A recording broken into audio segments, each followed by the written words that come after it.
강의사는 증시 각도기. 네, 안녕하세요. 젊은 투자 증시 아침판 안지원입니다. 네, 얼마나 힘이 드십니까? 힘내십시오. 자, 1년에 한 번 오는 또는 두 번 오는 네. 큰 하락이 진행 중이네요. 네. 1년에 두 번 오는 하락인가요? 근데 이유를 다 막 이런저런 이유를 많이 달 거고 저희도 오늘 이유를 달 건데 사실 정확한 이유 모르고요. 조금 구체화될 때까지 주가가 빠질 수도 있어요. 이 이유가 구체화될 때까지. 네. 몇 가지 이제 잡히는 건 있는데 그리고 일단 불안 심리가 상당히 많은 게 환도 1170원이에요. 1170원 70 한 6원 정도까지. 77원. 예. 네. 거기까지 갔기 때문에 이거 뭐지? 굉장히 불안한 거야. IMF의 공포가 다시 오는 거죠. 네, 외국인들이 많이 팔고 있는데 오늘은 좀 특이한 게 코스닥 시장에서 2조를 팔았습니다. 원래 코스피를 막 조 단위로 팔아도 네. 코스닥에서는 뭐 1000억 뭐 이 정도 수준이었거든요. 오늘은 코스닥 시장에서 엄청나게 팔았습니다. 그리고 네. 이걸 또 개인 투자자들이 받았습니다. 오늘 압살되는 날이었는데요. 90%가 떨어졌어요. 제가 네. 숫자를 계산해보니까 2100개 정도의 종목이 오르고 200 몇십 개가 올랐더라고. 아주 압살되는 날이고 우리 각도기 우리 도기마을 분들을 위해서 제가 한마디 좀 도와드리면 저는 제가 오늘 가진 것 중에서 30% 떨어진 종목도 있어. 위로를 받으시길 바랍니다. 나는 30% 떨어진 종목도 갖고 있어. 자, 괜찮아. 뭐 몸빵이지 뭐. 아씨. 네. 예, 오늘 코스피는 1% 조금 안 되게 0.9% 하락했고요. 삼성전자 하이닉스 덕분에 지수는 별로 안 빠졌어요. 네, 코스닥은 2.8% 넘게 하락을 했습니다. 네. 개인 투자자들이 그 외국인의 매도 물량을 다 받았습니다. 코스피에서는 5,800억 매수, 코스닥에서는 무려 1조 8,800억 매수했습니다. 외국인이 코스피에서는 4,000억 매도했고요. 코스닥에서는 2조 매도했습니다. 네. 기관은 코스피에서 1,300억 매도, 코스닥에서는 3,000억 정도 매도를 했습니다. 네. 오늘 업종 상승률 1위는 압도적인 카카오뱅크의 견인이었습니다. 네. 은행 업종이 11% 넘게 상승했고요. 카카오뱅크가 14% 상승했습니다. 그리고 뭐 이거 갖고 있는 예스24도 9% 올랐고요. 뭐 하나금융, 신한지주, 우리금융은 뭐 1%대 소폭 하락을 해서 마무리했습니다. 네. 예. 업종 상승률 2위는 의약품이었는데요. 오늘 시작부터 그 바이오 업종이 굉장히 강했습니다. 특히 네. SK바이오사이언스는 마감은 10.5%로 했는데요. 장중에는 뭐 상한가 가려나 이런 생각도 들 정도로 많이 올랐고요. 네. 이연제약도 9% 상승했습니다. 여기는 mRNA 백신을 연 7.2억 도즈 생산 능력을 갖고 있다고 하네요. 삼성 바이오로직스도 3% 상승을 했고요. 그러니까 이제 백신 만들어줄 수 있는 공장들이 많이 오른 거예요. 네, 공장도 올랐고요. 백신을 만들고 있는 유바이오로직스도 오늘 상승을 했습니다. 네. 네, 오늘 바이오 업체들 전반적으로 강했고요. 오늘 하락 원인 그럼 제일 많이 빠진 업종은 뭡니까? 우리 맨날 이렇게 많이 빠졌는데도 오른 것만 봐. 종이목재가 제일 많이 빠졌는데요. 4% 정도 하락을 했습니다. 네. 여기는 뭐 딱히 뭐 영향을 줄 만한 그런 악재는 없었거든요. 근데 뭐 아세아제지나 대형 포장 이런 데는 7% 6%씩 하락을 네. 했고요. 영풍제지, 신대양제지도 한 5%대 하락을 기록했습니다. 그동안에 좀 오르지 않았습니까? 아니요, 최근에 조금 빠졌어요. 계속 연일 계속 빠졌는데 실적도 잘 나온 기업도 있거든요, 이 중에. 네. 그런데도 좀 빠지는 경우도 있었어요. 오늘 좀 굉장히 좀 실적 보고서 특이했던 종목들이 많았는데 개별 종목으로 보면은 네. 어닝 서프라이즈를 힘차게 냈는데 주가가 반응을 하나도 안 했거나 아니면 어닝 쇼크지만 엄청난 쇼크도 아닌데 뭐 하한가 가깝게 떨어졌거나 네. 뭐 이런 것도 있고요. 굉장히 실적별로 편차가 굉장히 심했습니다. 2차전 지주도 엄청나게 빠졌죠 오늘. 예, 2차전 지주들은 테슬라 영향을 좀 받은 것 같아요. 지난 어저께 미국의 도로교통 안전국이 테슬라의 오토파일럿을 공식 조사한다라는 소식이 나왔습니다. 그래서 테슬라도 4% 정도 하락을 했는데요. 전기차의 배터리 가격이 30-40% 정도 차지하는 리튬하고 코발트 가격도 최근에 상승세를 많이 보이고 있습니다. 네. 이것도 이제 소재업체들한테 좀 부담 요인으로 작용을 하면서 오늘 특히나 많이 빠졌는데 여기는 좀 많이 올랐죠, 그동안. 네. 네, 오늘 에코프로가 11% 하락, LNF가 10% 하락, 솔루스 첨단 소재 10% 하락, 천보 7.4% 하락, 대주전자재료 6.5% 하락, 포스코 케미칼도 5% 하락했고요. 그리고 셀업체들은 삼성 SDI가 3%, SK이노베이션 3.4% 하락, LG화학만 한 0.3% 하락하면서 잘 방어를 했고 나머지는 다 처참했습니다. 그러니까 오늘 하락장이 단기 조정장이죠. 확실히 왜냐하면은 대장 업종이 꺾인 거잖아 지금. 네. 여기가 대장 업종이었는데 대장 업종이 꺾였으니까 이게 이제 조정장이라고 보는 게 맞는 것 같아요. 원래 대장이 꺾여야 조정이거든. 네. 확실하게 오늘 꺾이는 거 보니까. 네. 대장이 꺾였고요. 반면에 이제 또 다른 대장이었던 바이오주들은 오늘 굉장히 강했습니다. 살아있었죠. DBIG 중에 바이오만 오늘 굉장히 강했습니다. 아까 그 뭐 백신 이슈가 있으니까. 네. 그리고 사실 하락 원인에 대해서 뭐 네. 딱히 마음에 드는 이유가 없긴 한데요. 중국의 영향을 굉장히 크게 받은 것 같죠. 네, 왜냐면은 이제 한국이 중국의 일종의 레버리지 시장처럼 여겨지니까 지금 중국의 산업 생산이 한 2% 가까이 전월 대비 2% 정도 빠졌어요. 네. 6.4%가 나왔는데 한 8.3이었으니까 그리고 고정 투자도 마찬가지로 2% 넘게 빠졌습니다. 10.3 전에 12.6이었는데 10.3으로 빠졌고 소매 판매도 4% 가까이 빠졌어요. 네. 12.1이었는데 8.5로 빠졌거든요.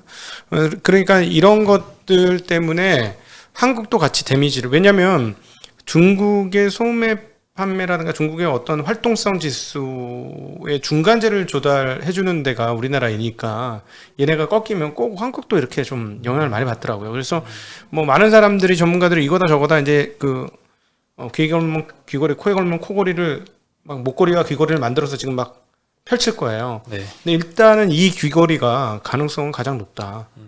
근데 이제 최근에 막 오르려고 그렇게 기진을 써도 못 올랐잖아. 그러니까 한 방 얻어 맞았다 드디어. 그리고 수급도 너무 수요는 많지만 공급도 너무 많았기 때문에 뭐 그런 상황에서 한 방 또 얻어 맞았다.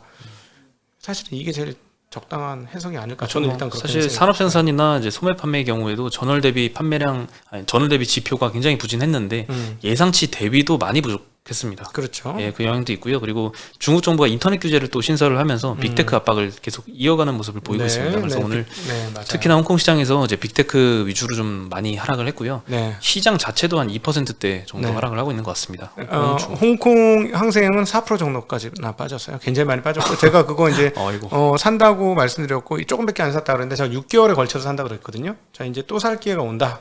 근데 계속 말씀드리지만 6개월 넘게 긴 기간에 살 거라는 얘기죠. 떨어졌을 때 이렇게 큰 폭으로 폭 떨어지면 한번 조금 사고 또 폭 떨어지면 한번 사고 뭐 그러려고 해요. 그러다가도 뭐 물릴 수도 있고 한번 봐야 되겠습니다. 그거는. 그리고 뭐 미국의 13F라고 이제 지분 변동 공시를 하잖아요. 기관투자자들이. 그거를 보니까 레이 달리오의 포트폴리오에 조금 변화가 있었습니다. 2분기에는 이제 월마트, 코스트코, P&G, 코카콜라, 펩시 등 소비재 섹터를 많이 담았고요. 인플레이션 구간에서 좀 판가 상승으로 연결되는 종목들 담은 것 같고요. 컨택으로 갔어.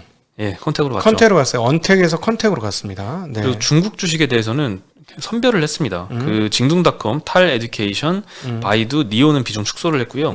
빌리빌리, 알리바바, 핀두어두어는 비중 확대를 했다고 합니다. 네. 네, 참. 그리고 반도체 관련해서 이 지난주 처참한 하락을 이끌었던 CLSA 리포트 있잖아요. 예. 추가로 리포트를 냈습니다. CLSA가. 네. 하이닉스와 삼성전자 마찬가지인데요. 투자 의견은 언더퍼폼에서 아웃퍼폼으로 상향을 시켰고요. 상향을 시켰는데 비중 확대죠, 한국말로. 네, 목표가는 둘 다 줄였습니다. 투자 의견은 상향하고 목표가는 하락을 시킨 것은 이 단기간에 지난주에 굉장히 하락세가 가팔랐잖아요. 이거에 따른 목표가 조정인 것 같습니다. 네. 원래 주가가 많이 하락해서 내가 제시한 목표가와의 괴리가 커지면 따라서 목표가도 좀 내리는 경향이 있죠. 네. 그래서 그런데 이제 더 이상은 좀 빠지기 힘들어 보인다. 왜냐하면 밸류션이 역사적 바닥 수준까지 근접을 했기 때문에 그래서 투자 의견은 상향을 시킨 걸로 보입니다. 하지만 덧붙인 거는 여기서 V자 반등할 거는 아니다 라고 하고요. PBR이 지금 하이닉스 같은 경우에는 한 배 수준으로 바닥에 근접했습니다. 한 배면 거의 저점이었죠. 한 배가 깨지면 무조건 사자만 이런 경향이 과거에 많았죠. 네. 그리고 뭐 메모리 반도체 가격의 하락 사이클은 뭐 여전하게 안 좋게 전망을 하고 있습니다. 최소한 3분기 연속으로는 안 좋은 상황을 이어갈 것이다 라고 전망을 했고요.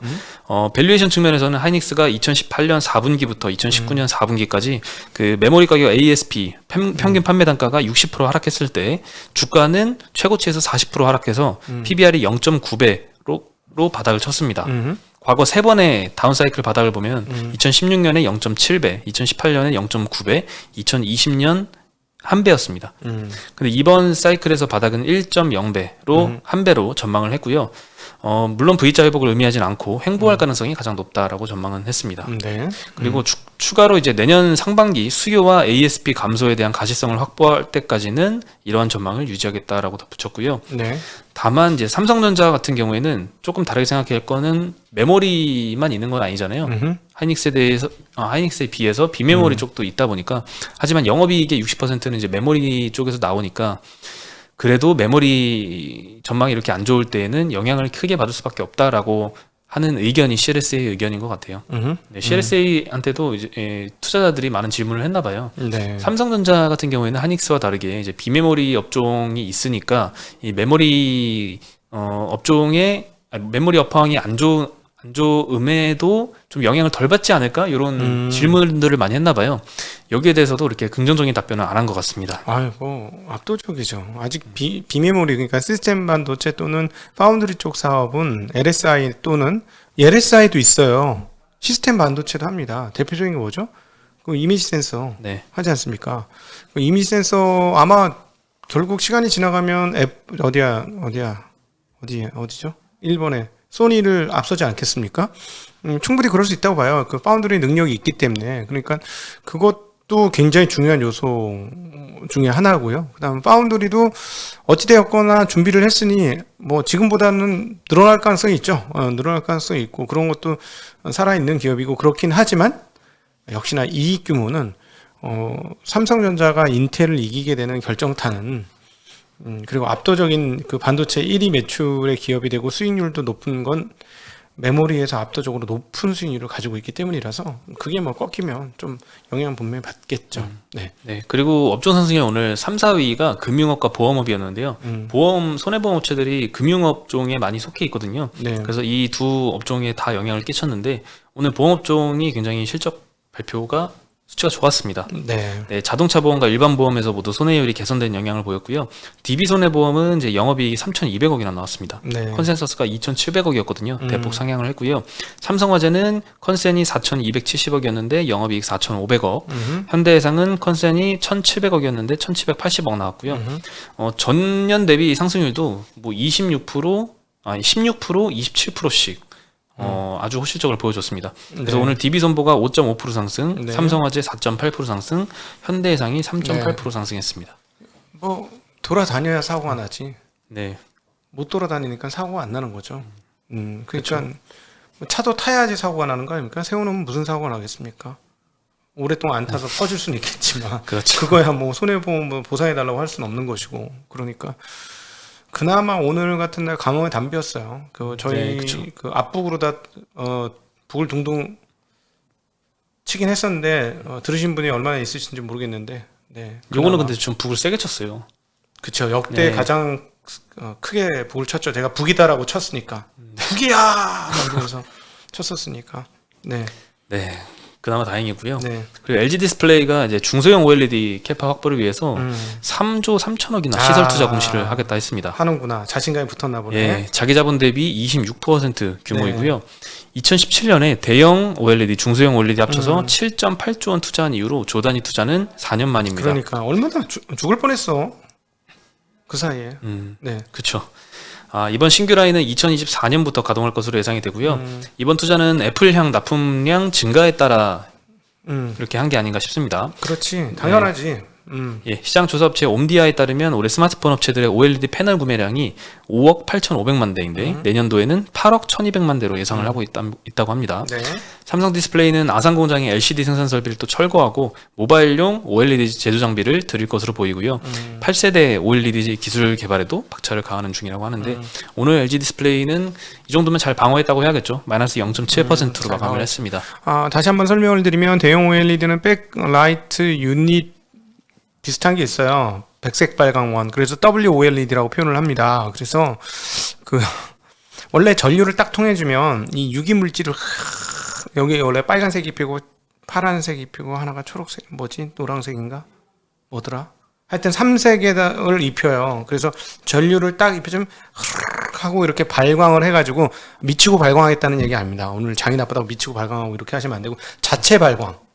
자체 발광을 해가지고 이게 이 빛들이 섞여가지고 나오는 거예요. 그러니까 저전력이고 상당히 얇게 전류만 통해 주면 빛을 확 내니까 얘들이 그런 구조인데 텔레비전에서 쓰이는 WOLED는 뒷면에 그 하얀 발광원이 따로 좀 있어요. 그래서 이제 자체 발광하는 거하고 조금 다르고 하이브리드형이라고 보시면 돼요. 그리고 진정한 OLED는 이 그 자체 발광원을 가지고 있는데 이건 주로 소형에만 쓰였어요.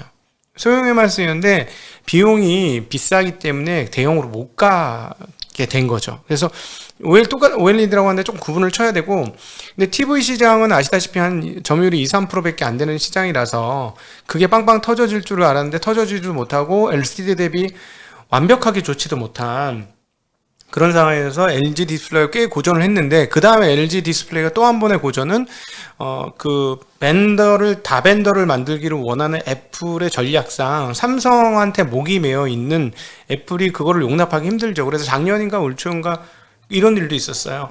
그 OLED를 써주기로 했는데 다 못 쓴 거야. 네. 예를 들어 3억대 만들어줘 했는데 2억대밖에 안 갖고 왔어. 어떻게 됐을까요? 돈 물어냈습니다. 애플이. 왜냐면 너희들 그거 보장했는데 이거 안 사줬잖아. 돈 내. 그러니까 돈 냈어요. 그러니까 이거 뭐냐면 애플이 의리된 거지. 그 부품 업체한테 애플이 의리된 상황이에요. 그래서 이거를 애플이 용납하지 않죠. 그래서 LG가 해주기를 계속해서 바라고 있었는데 안 되는 거야. 이게 그동안에는 대형에서는 야스 증착기를 가지고 왔었는데 중소형에는 도카이 카본이 아니고 도카이 카본 맞나? 캐논 도끼 거를 가지고 와서, 죄송합니다. 막 헷갈려. 막 회사 이름들이 여러 개 섞여서 캐논 도끼 거를 가지고 와서 증착을 했는데 이게 뭔가 잘 안 되는 거예요. 원래 해보던 게 아니라서. 그래서 하다가 이제 자리를 잡았어. 그래서 이제 몇 천만 대 납품을 했고 시간이 지나서 드디어 설비 증설을 하는 겁니다. 이제 여기에 뭔가 제가 그래서 자신감이 붙었나 보네 라고 얘기한 건 수율도 올라갔다는 얘기가 되겠죠. 그리고 왜 이렇게 갈 수 있느냐? 노트북도 OLED로 바뀔 거니까. 다 바뀌죠. 네, 패드도 OLED로 바뀌고 시간이 지나면 노트북도 바뀌고 그다음 뭐가 바뀔까요? 아이맥도 바뀔 겁니다. 분명히 바뀝니다. 아이맥은 27인치, 32인치예요.